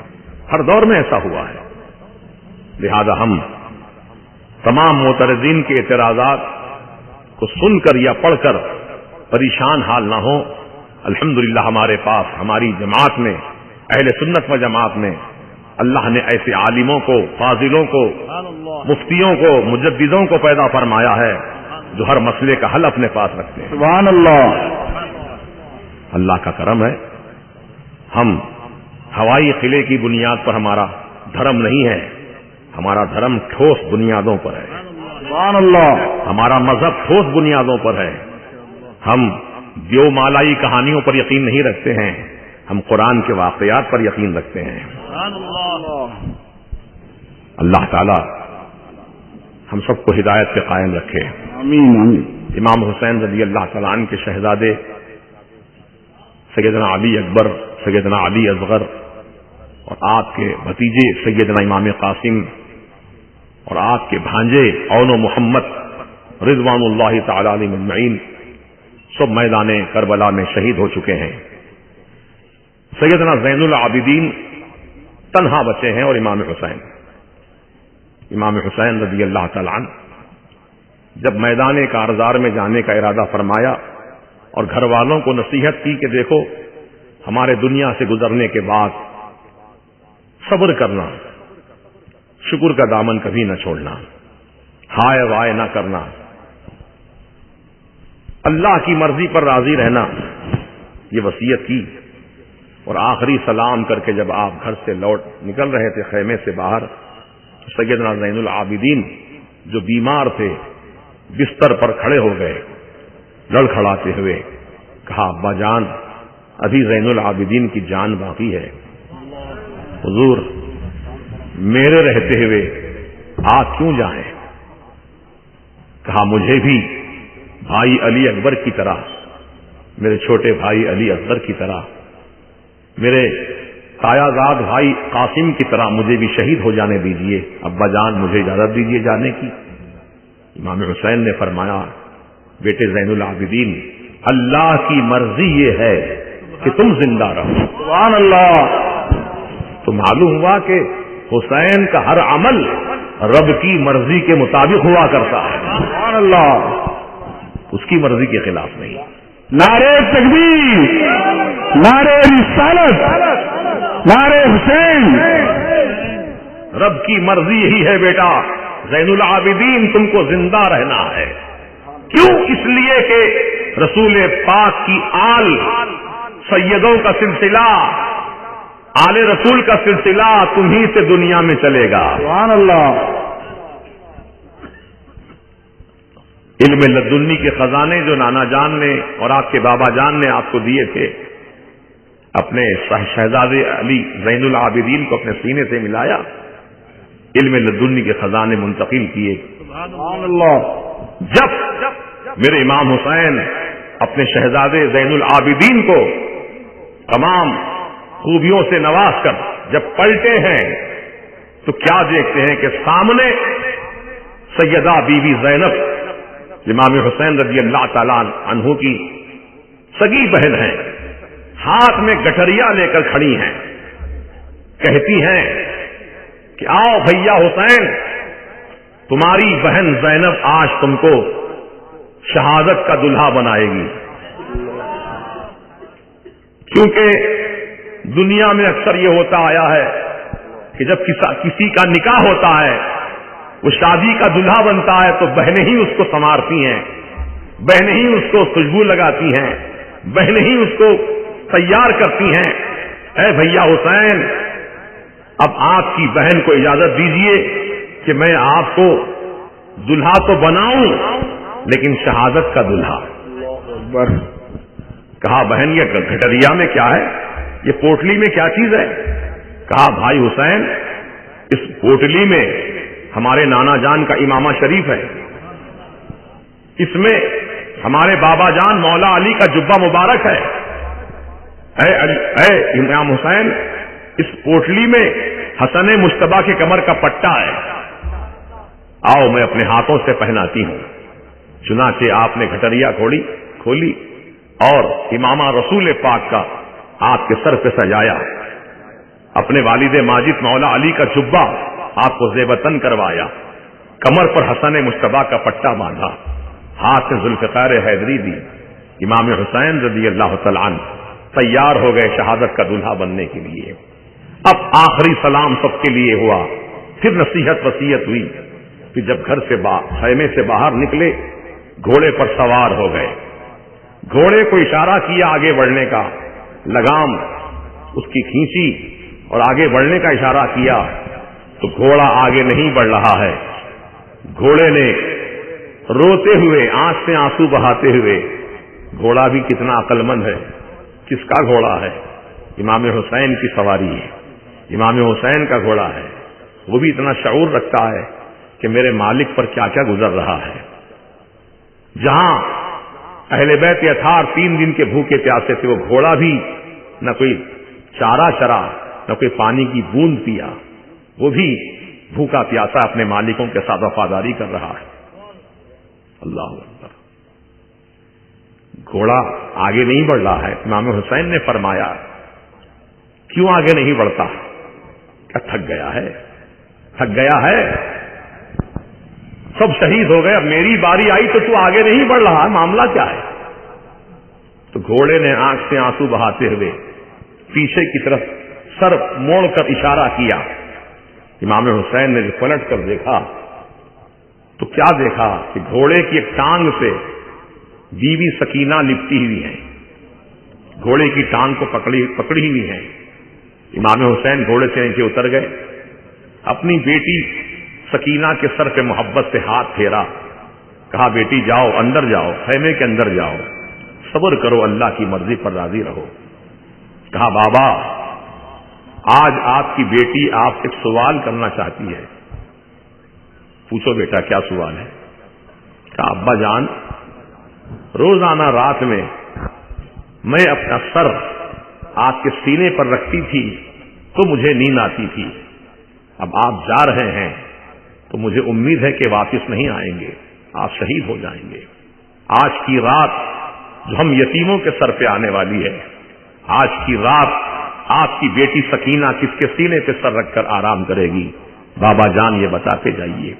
امام حسین کی بھی آنکھیں اشکبار ہو گئیں، فرمانے لگے امام حسین بیٹی ایسی پیاری پیاری محبت کی باتیں کر کے اپنے باپ کے پاؤں میں محبت کی بیڑیاں نہ ڈال بیٹی، فرض پکار رہا ہے، مجھے جانے دے، رب تعالیٰ کی مرضی پر راضی رہتے ہوئے اپنی جان قربان کرنے دے خدا کی راہ میں۔ کہا اب تو رہی بات سونے کی تو سن لے، روزانہ علی اصغر اپنے ماں کے سینے پر سوتا تھا، لیکن آج سے علی اصغر میرے سینے پر سوئے گا اور تو اپنے ماں کے سینے پہ سر رکھ کر آرام کرنا۔ امام حسین نے صبر کی وصیت فرمائی اور امام حسین رخصت ہو گئے میدان کربلا میں۔ کربلا میں جانے کے بعد آپ نے فرمایا ہے صوفیو، صبح سے لے کر اب تک تم نے میرے پورے خانوادے کا خون بہایا، میں سارا خون معاف کرنے تیار ہوں۔ حسین کا جگر دیکھو کتنا بڑا ہے، حسین کا دل دیکھو کتنا وسیع ہے کہ تمہاری ساری خطاؤں کو، تمہاری ساری لغزشوں کو، تمہارے ظلم و ستم کو میں معاف کرنے تیار ہوں، میرا راستہ چھوڑ دو، میں یہاں سے چلا جانا چاہتا ہوں۔ ایک روایت میں آیا ہے کہ آپ نے فرمایا مجھے ہند کی طرف، ہندوستان کی طرف جانے دو، میں ہند کی طرف چلا جاتا ہوں۔ کہا ہند کی طرف جانے کی بات کیوں کی؟ تو آپ نے سنا تھا اپنے نانا جان سے کہ ہند سے مجھے ٹھنڈی ہوائیں آتی ہیں، میں جانا چاہتا ہوں ہند کی طرف۔ امام حسین سے کہا کوفیوں نے، اے حسین کیا آپ موت سے گھبرا گئے؟ موت سے گھبرا گئے تو میدان چھوڑ کے جانا چاہتے ہیں؟ کہا نہیں رے ظالموں، میں موت سے گھبرایا نہیں، بلکہ میرے نانا جان نے تو مجھ کو موت کی آنکھوں میں آنکھیں ڈال کر مسکرانے کا سلیقہ سکھایا ہے۔ میں موت سے ڈرا نہیں ہوں، بلکہ تم کو جہنم کی آگ سے بچانے کے لیے بات کہتا ہوں، کیونکہ میرے نانا جان نے فرمایا تھا بیٹے حسین جب یہ کوفی عراقی شامی اپنی تلواروں کو تمہارے خون سے رنگین کر لیں گے تو بیٹا حسین سمجھ لینا یہ جنت سے محروم ہوں گے اور جہنم کے مستحق ہوں گے۔ میرے نانا جان کا فرمان مجھے یاد آیا، اس لیے میں تم کو اتمام حجت کے لیے بات کہتا ہوں کہ تم میرا راستہ چھوڑو، میں جانا چاہتا ہوں۔ کہا نہیں حسین، آپ کے لیے دو ہی راستے ہیں، یا تو آپ یزید کو خلیفہ مان لیں یا پھر ہم سے مقابلہ کریں۔ امام حسین نے فرمایا کہ میں اپنا سر تو دے دوں گا لیکن اپنا ہاتھ نہیں دوں گا۔ یہ حسین کی زندہ کرامت، اولیاء سے، صحابہ سے، اہل بیت سے کرامت ہوا کرتی ہے اور نبی سے معجزہ ہوا کرتا ہے۔ نبی پاک علیہ الصلوۃ والسلام کے معجزہ اور امام حسین کی کرامت، اور امام حسین رضی اللہ تعالیٰ عنہ میدان کربلا میں کرامت دکھانے نہیں گئے تھے بلکہ نانا جان کی شریعت بچانے گئے تھے، سبحان اللہ، دین اسلام بچانے گئے تھے۔ کچھ کرامتوں کا اظہار بھی ہوا لیکن مقصود وہ نہیں تھا کہ میں کرامتیں دکھا کر اپنی واہ واہ کرواؤں، نہیں، آپ کا مقصد یہ تھا کہ شریعت کی حفاظت ہو۔ امام حسین رضی اللہ تعالیٰ عنہ میدان کربلا میں ہیں اور آپ نے اتمام حجت پوری کر لی۔ اب اس کے بعد میمنہ، میسرہ، قلب لشکر، یہ تین پہلو ہوتے ہیں فوج کے۔ میمنہ سیدھے ہاتھ والا لشکر، میسرہ بائیں ہاتھ والا لشکر، قلب لشکر بیچ کا لشکر۔ امام حسین نے اپنا گھوڑا کبھی میمنہ کی طرف موڑا تو کھیرے اور ککڑی کی طرح یزیدیوں کو کاٹا، کبھی میسرہ کی طرف موڑا تو کھیرے اور ککڑی کی طرح کاٹا، کبھی قلب لشکر میں گھسے تو کھیرے ککڑی کی طرح کاٹ کر رکھ دیا۔ ابن زیاد نے پکارا کہ اس طرح مقابلہ کرو گے تو یہ ایک اکیلا شیر، علی کا شیر، تمہاری پوری فوج کو کاٹ کر رکھ دے گا، سب مل کے ایک ساتھ حملہ کرو۔ چنانچہ سارے یزیدی ناپکار جو اس وقت زندہ تھے، موجود تھے کربلا میں، انہوں نے یہ بار کی تیر چلائے، بھالے چلائے، نیزے چلائے۔ دیکھتے ہی دیکھتے سیدہ کا لال، سیدہ فاطمہ زہرا کا جگر پارا خون میں نہا گیا، اور تیروں کی تو بوچھار تھی پورے جسم پر، 72 زخم تلواروں کے تھے، نیزوں کے زخم الگ تھے۔ امام حسین کا خون بہتا رہا اور امام حسین پر غشی طاری ہونے لگی۔ جب غشی طاری ہوئی تو آپ گھوڑے سے نیچے تشریف لے آئے زمین کی طرف۔ جب آپ زمین کی طرف تشریف لے آئے تو آپ کے سینے پر شمر سوار ہو گیا اور آپ کا گلا خنجر سے کاٹنا چاہتا تھا۔ امام حسین نے اپنی آنکھیں کھولی اس غشی کے عالم میں، فرمایا تو کون ہے، کیا نام ہے تیرا؟ کہا میرا نام شمر ہے۔ کہا ذرا اپنا سینہ تو دکھا کھول کر۔ اس نے اپنا سینہ کھول کر دکھایا تو امام حسین نے وہیں کربلا میں لیٹے لیٹے اپنے نانا جان کو یاد فرمایا۔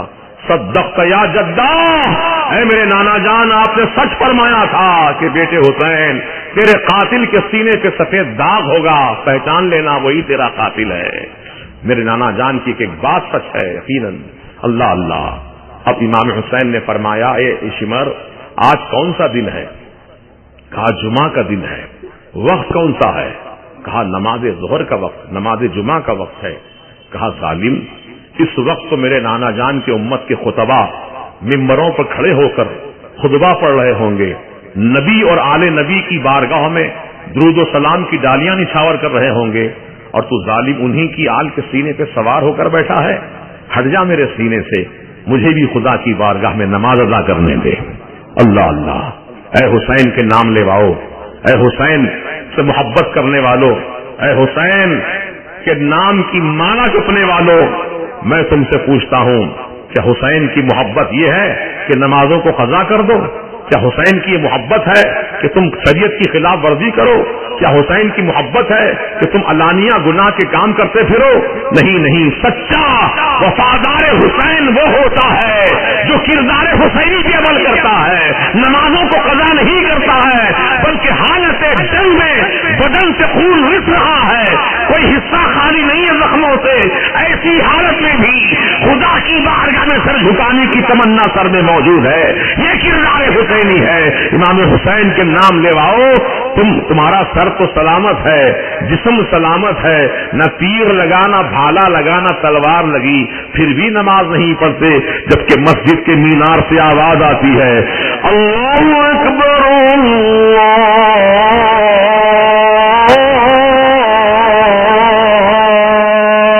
اکبر۔ اللہ رسول اللہ، یا غوث، یا خواجہ. اللہ اکبر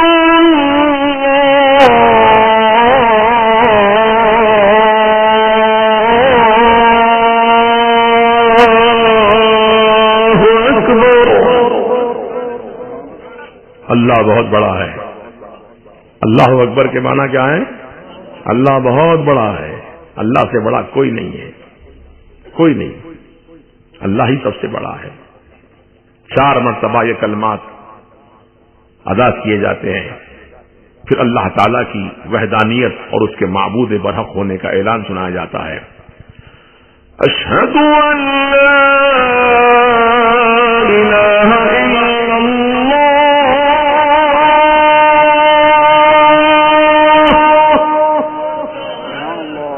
میں گواہی دیتا ہوں اللہ تعالیٰ کے سوا کوئی معبود نہیں. ساری کائنات کا اکیلا معبود وہی ہے، وہی اکیلا معبود ہے. درختوں کی پوجا، پتھروں کی پوجا، کنکروں کی پوجا، یہ شرک ہے علانیہ. اللہ تبارک و تعالی ان سب شرکیات سے پاک و صاف ہے. اللہ وحدہ لا شریک ہے. اس رب قدیر کی بارگاہ میں سر جھکاؤ، اسی کو اپنا معبود مانو، اسی کی پرستش کرو، اسی کی عبادت کرو، اسی کی پوجا کرو، کیونکہ وہی سب کا معبود ہے. اللہ اللہ. پھر مؤذن کہتا ہے اشہد ان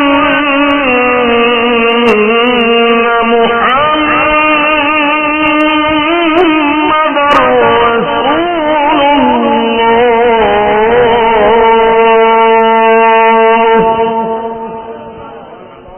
میں گواہی دیتا ہوں بے شک حضرت محمد مصطفیٰ صلی اللہ علیہ وسلم اللہ کے رسول ہیں. اللہ کے رسول ہیں. فرقہ مودودیہ کے لوگ، یعنی ابو العلا مودودی کے جو فالوورز ہیں، ان کا عقیدہ یہ ہے اللہ کے رسول تھے. ہم سنیوں کا عقیدہ یہ ہے اللہ کے رسول ہیں. بولو ایک ہیں، ہمیشہ ہیں، ہمیشہ رہیں گے. حیات جاویدانی اللہ نے عطا فرما دی ہیں. اب جو کہے تھے تم بھی پلٹ کر کہہ دینا تو بھی مسلمان تھا. ہاں، کانا نہیں ہے، کانا رسول اللہ. رسول تھے. کانا کے معنی تھے کہ نکلتے ہیں عربی میں. اگر کلمے میں کانا ہے تو مجھے بتاؤ. کانا نہیں ہے. ان کی آنکھ کانی ہو گئی ہے. پھر اللہ رسول کی گواہی دینے کے بعد مؤذن یوں پکارتا ہے نماز کی دعوت دیتے ہوئے، حی علی الصلاۃ.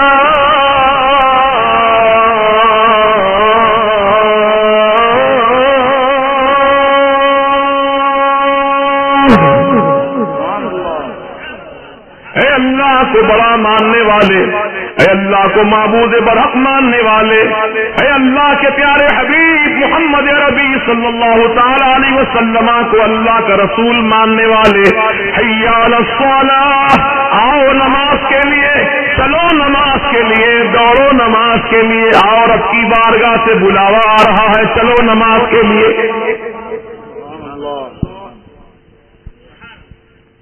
تو جانا چاہیے نہیں؟ فرض ہے عبادت. مگر یاد رکھنا ہر ایرے غیرے نتھو خیرے، لڈن جمن کلن کے پیچھے نماز نہیں ہوتی. سنی کی نماز سنی کے پیچھے ہوتی ہے. سبحان اللہ. اس بات کو خوب یاد رکھنا. نماز کیا چیز ہے؟ مؤذن دوسرے ہی لفظ میں یوں کہتا ہے، حی علی الفلاح.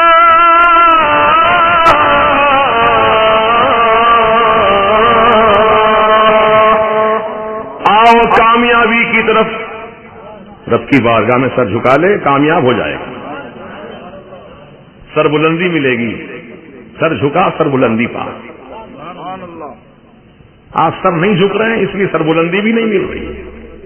پوری دنیا کے مسلمان چاہے مرد ہو کہ عورتیں ہو، جوان ہو کہ بوڑھے ہو، جب جب نماز کا وقت آ جائے نماز کو وقت پہ ادا کرنا یہ رسول پاک کی بھی سنت ہے، اہل بیت کرام کی بھی سنت ہے، تمام خلفائے راشدین کی سنت ہے، تمام صحابہ کرام کی سنت ہے، غوث اعظم کی سنت ہے، غریب نواز کی سنت ہے، ہر اللہ کے ولی کی سنت ہے، اور ایمان والوں پر ان سنتوں پر عمل کرنا ضروری ہے۔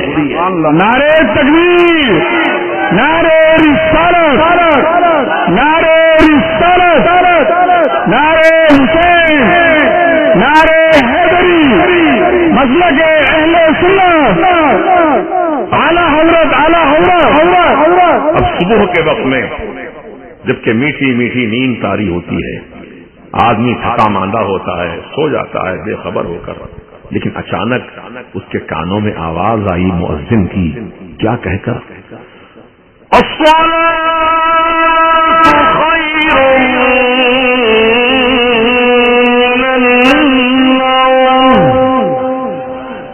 نماز نیند سے بہتر ہے، نیند بہتر نہیں ہے، جتنا آرام کرنا تھا کر لیا، اٹھ جاؤ، نماز بہتر ہے۔ یہ رسول پاک کا فرمان ہے، نماز بہتر ہے۔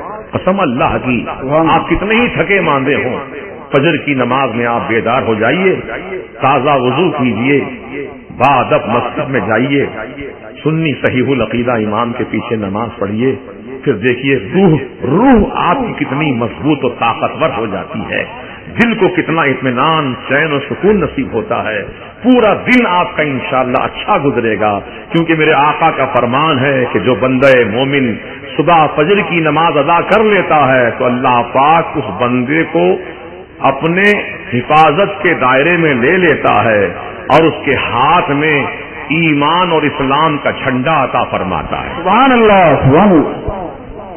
نماز پڑھو انشاءاللہ، خوب پڑھو، پابندی سے پڑھو، ایسا نہیں کبھی پڑھا کبھی نہیں پڑھا، پابندی سے پڑھو۔ ہاں کچھ مجبوریاں انسان کی ہوتی ہیں، وہ مجبوری ہو تو اللہ تعالیٰ تو بے خبر نہیں ہے، وہ باخبر ہے، لیکن مجبوری کچھ نہ ہو پھر بھی آپ نماز نہیں پڑھتے ہو تو اس کے لیے بڑی پکڑ ہے۔ اللہ تعالیٰ ہم سب کو توفیق رفیق عطا فرمائے۔ محترم دوستو، امام حسین رضی اللہ تعالیٰ عنہ کربلا کے میدان میں قبلہ رخ ہے، تکبیر تحریمہ کہا، اللہ اکبر، آپ نے ثنا پڑھا، تعوذ پڑھا، تسمیہ پڑھا، سورہ فاتحہ کی تلاوت کی، ضم سورہ کیا، رکوع کیا، رکوع سے سیدھے کھڑے ہوئے، زخمی حالت ہے، غور کیجیے ارکان کتنی پابندی سے ادا فرما رہے ہیں، کھڑے ہوئے سیدھے۔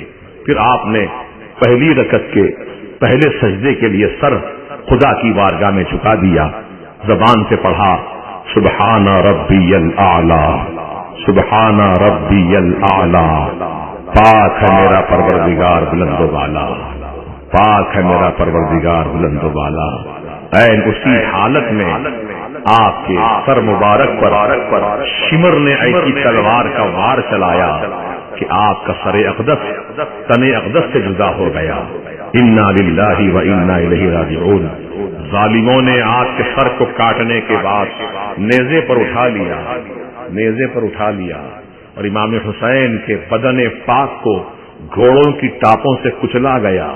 جب امام حسین کے بدن پاک کو ظالم یزیدی فوجی گھوڑوں کی ٹاپوں سے روند رہے تھے، آپ کے جسم اقدس سے گھوڑے دوڑا رہے تھے، امام حسین کے بدن پاک کی ایک ایک بوٹی پکار رہی تھی، سبحان ربی الاعلی، سبحان ربی الاعلی، سبحان ربی الاعلی۔ جو جس حالت میں شہادت کا جام نوش کرتے ہیں صبح قیامت تک وہ ویسے ہی رہتے ہیں۔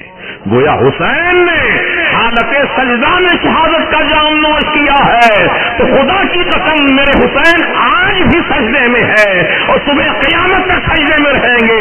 ایسا سجدہ شبیری نہ کوئی پہلے ادا کیا تھا، نہ آج تک کوئی ادا کیا ہے، نہ قیامت تک ادا کر سکے گا۔ نعرہ تکبیر، نعرہ رسالت، نعرہ حسین، نعرہ حسین، اعلی حضرت، اعلی حضرت، زندہ باد۔ امام حسین رضی اللہ عنہ کی شہادت کے بعد حالات نے ایسے کروٹ لیے کہ مختار ثقفی نام کا ایک شخص حکمران بنا، پھر یزیدی فوج کا ایسا اس نے تعاقب کیا، کیونکہ وہ یزیدیوں سے نفرت کرتا تھا مختار ثقفی، اگرچہ کہ وہ بھی کچھ بد کردار تھا، لیکن امام حسین کے قاتلوں سے بدلہ لیا، اور امام حسین رضی اللہ تعالیٰ عنہ کے جو قاتل مر چکے تھے قبروں میں، ان کی قبروں میں سے ان کی لاشوں کو نکال کر جلا دیا، اور ابن زیاد اس کا سر کاٹ کر لایا گیا مختار ثقفی کے سامنے، ایک کالے رنگ کا سانپ آیا اور ابن زیاد کے منہ میں جاتا تھا، ناک سے نکلتا تھا، ناک میں گھستا تھا، منہ سے نکلتا تھا۔ اللہ نے بتا دیا ظالموں کا انجام کتنا خطرناک ہوا کرتا ہے، اور جو اللہ کی راہ میں شہید ہوتے ہیں رب تعالیٰ نے ان کے لیے مجدہ جاں فضا سنا دیا، وَلَا تَحْسَبَنَّ الَّذِينَ قُتِلُوا فِي سَبِيلِ اللَّهِ أَمْوَاتًا بَلْ أَحْيَاءٌ عِندَ رَبِّهِمْ يُرْزَقُونَ۔ جو لوگ خدا کی راہ میں قتل کیے گئے تم ان کو مردہ گمان بھی نہ کرنا، سوچنا بھی نہیں، خیال میں بھی نہیں لانا کہ وہ مردہ ہیں، نہیں، وہ زندہ ہیں۔ تو کیسے زندہ ہیں؟ عند ربہم یرزقون، ان کے پروردگار کے پاس سے ان کو رزق بھی دیا جاتا ہے۔